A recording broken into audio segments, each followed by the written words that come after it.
Olá, caros alunos. Iniciemos hoje a nossa terceira aula de Filosofia do Direito.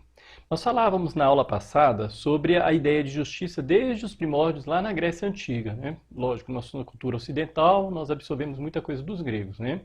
Eu falava, por exemplo, na ideia de justiça ou do que é justo, de acordo com a mitologia. Vocês lembram que eu falava sobre a ideia da vontade dos deuses, que se aliava à ideia de destino, lá na mitologia antiga?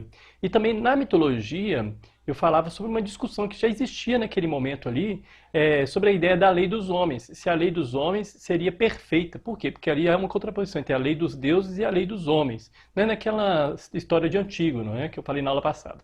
Em seguida, nós falávamos sobre sofistas, né, para os quais as leis elas não são nada mais do que convenções, ou seja, concordâncias, né, que seriam feitas após debates em que valia muito mais o poder de persuasão, né, do que, na verdade, a busca, né, da verdade. Né? Ou seja, você tem ali pessoas que discutem as ideias, a ideia de justiça, ela não possuiria, então, uma natureza definida.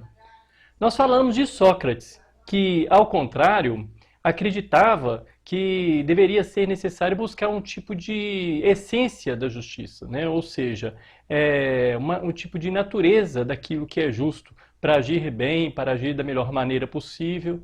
Né?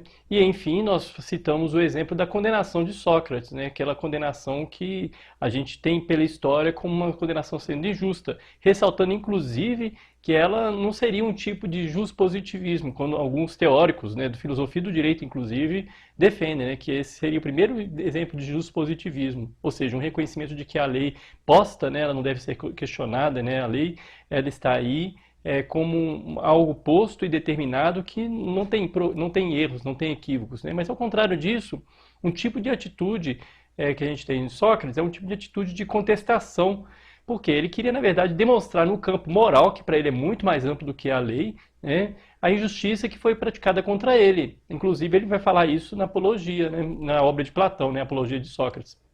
Mas vamos lá. A gente falou de Sócrates, sofistas, mitologia, vamos falar hoje de um discípulo de Sócrates, que foi Platão. Né? Inclusive, o que reproduziu o pensamento de Sócrates foi Platão. Né? Mas ele vai pensar um pouco de forma distinta. Né? Ele vai encarar, inclusive, o cumprimento da lei, uma lei injusta, de uma forma diferente. Né? Diferentemente de Sócrates, Platão ele não acreditava que as leis elas mereciam obediência incondicional. Né? Ou seja, uma lei injusta ela não deve ser considerada um direito, né, nesse sentido. Né? Ela não deveria ser considerada dentro do direito como algo que tem que ser obedecido incondicionalmente. Não.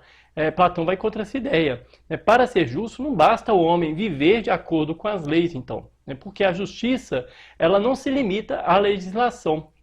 Ao contrário, né, a busca da justiça é a que dá fundamento às leis. Né? Eu falava, inclusive, na primeira aula, né, que existe uma confusão, inclusive, na ideia de justiça com a lei. Né? O que é justo e o sentimento de justiça é diferente também, não é isso? Às vezes a gente pensa, vê uma lei e fala, mas essa lei é injusta, nossa, que pena. Né?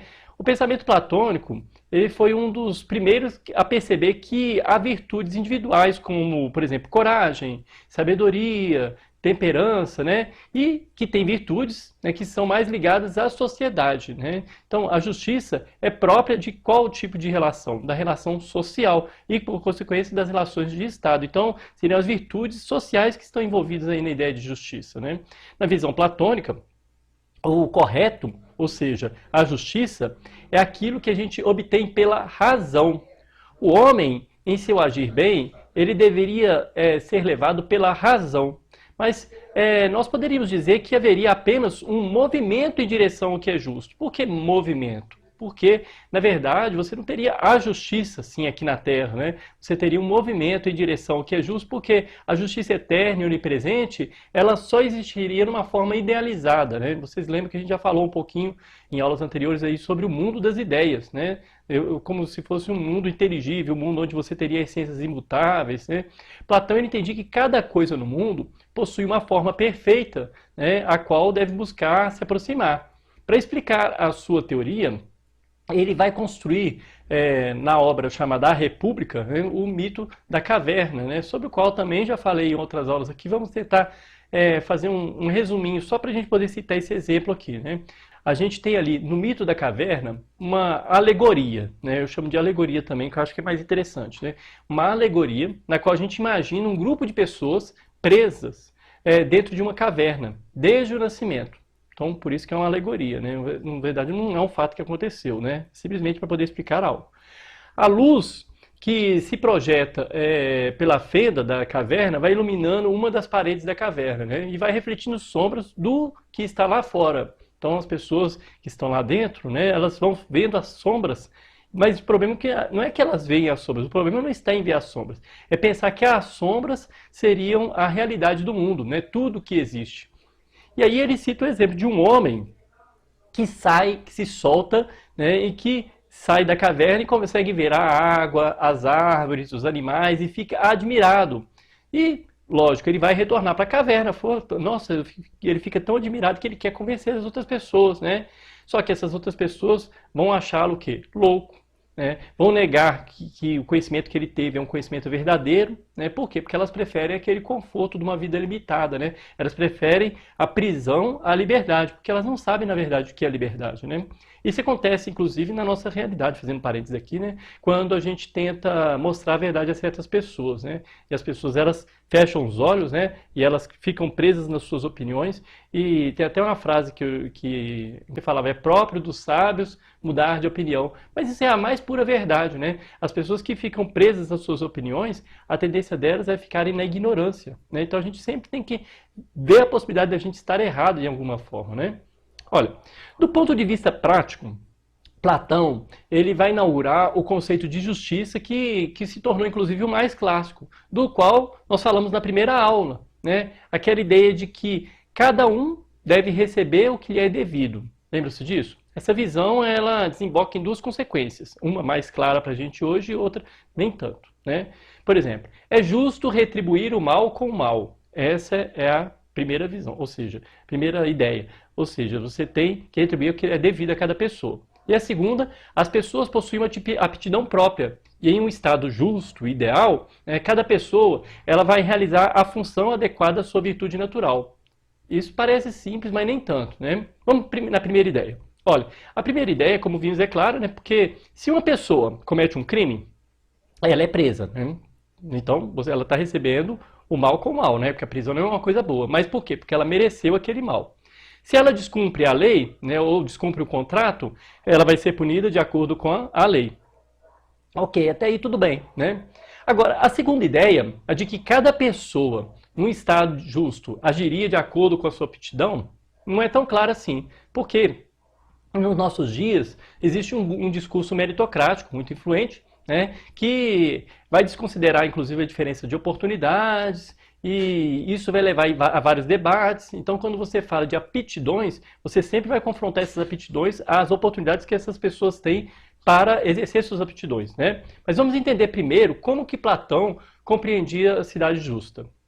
Voltando ao que Platão fala na República, ele trata da ideia de justiça, né? E vai exemplificar essa ideia de justiça no modelo de uma cidade perfeita, né?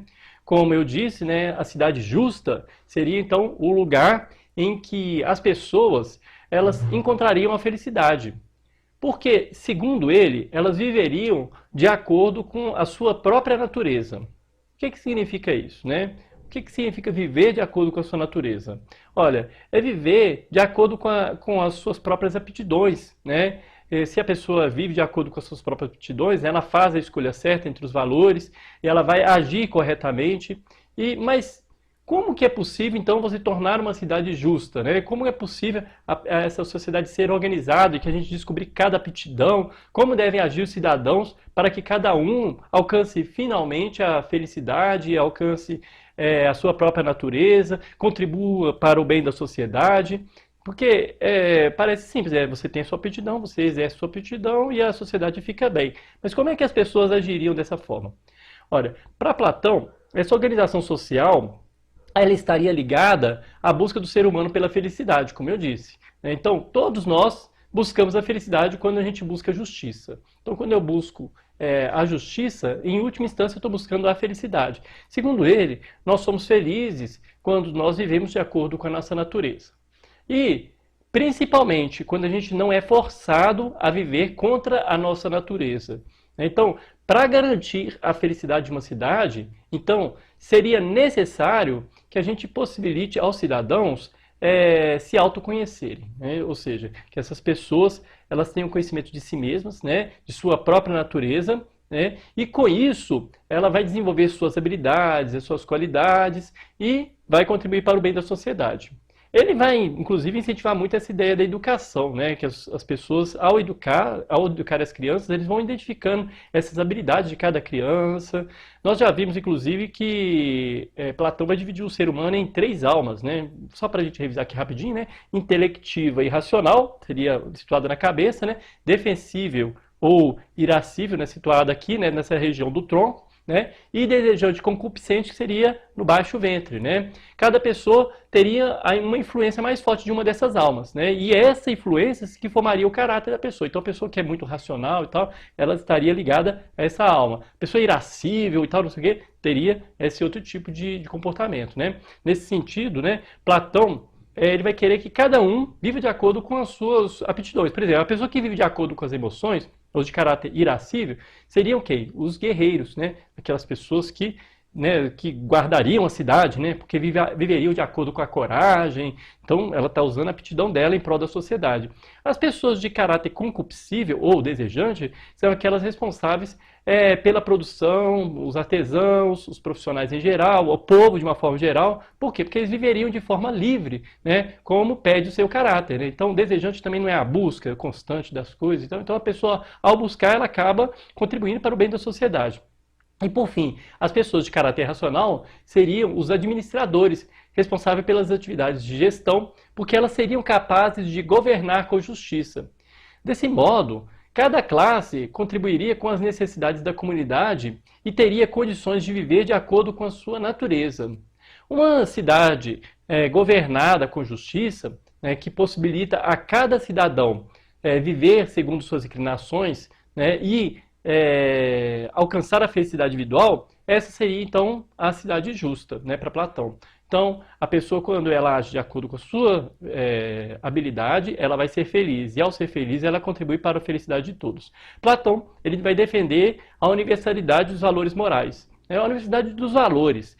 Para ele, os valores como felicidade, justiça, virtude, são valores universais. Isto é, valem para todos em qualquer época e em qualquer lugar. Então, por isso você pensa, né, na essência de justiça. Né? E para alcançar a virtude que está presente em nós, diga-se de passagem, está presente em nós desde que a gente nasce, nós precisamos de novo do autoconhecimento, né? Pela razão que nos faz refletir, escolher as melhores ações e ações que estejam de acordo com a nossa natureza, com a justiça, com o bem comum da cidade. Né? Então, é muito simples, na verdade, né? E a gente pode pensar que seria um pouco utópico, né? Você pensar assim, será que é utópico pensar na cidade dessa forma, que cada um exerce sua habilidade e contribui para o bem de todos? Parece, mas não é. Olha, por quê? Hoje, a gente, quando escolhe uma profissão, a gente não está fazendo exatamente isso? Né? A gente não está vendo qual que é a habilidade nossa melhor, a menos que a pessoa só pense na questão do dinheiro, né? Mas a pessoa, em geral, ela busca uma profissão que tem a ver com a aptidão dela, né? Com a habilidade dela. Né? Quando a gente faz um concurso público, né? Na verdade, para Platão, se deixamos de lado os nossos talentos, nós seremos infelizes. Então, nesse sentido, a pessoa que busca o dinheiro mesmo que ela não tenha habilidade para aquilo, mas até atrás do dinheiro, ela vai ser infeliz. Porque, por exemplo, se o meu talento é ser apicultor, né?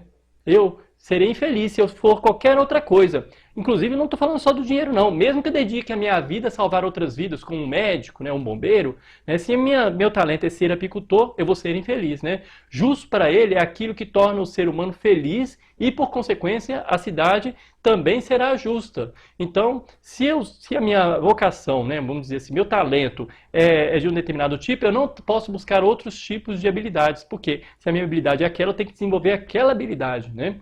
E aí, vou ser feliz e contribuir para o bem de todos. Gente, eu espero que tenha sido claro. Qualquer dúvida, crítica ou sugestão, deixe nos comentários. Se quiser dar um dislike, deixe o dislike, mas coloque nos comentários aí o motivo para a gente poder ir melhorando as aulas, porque o objetivo desses vídeos é exatamente contribuir com o aprendizado de vocês. Até a próxima aula.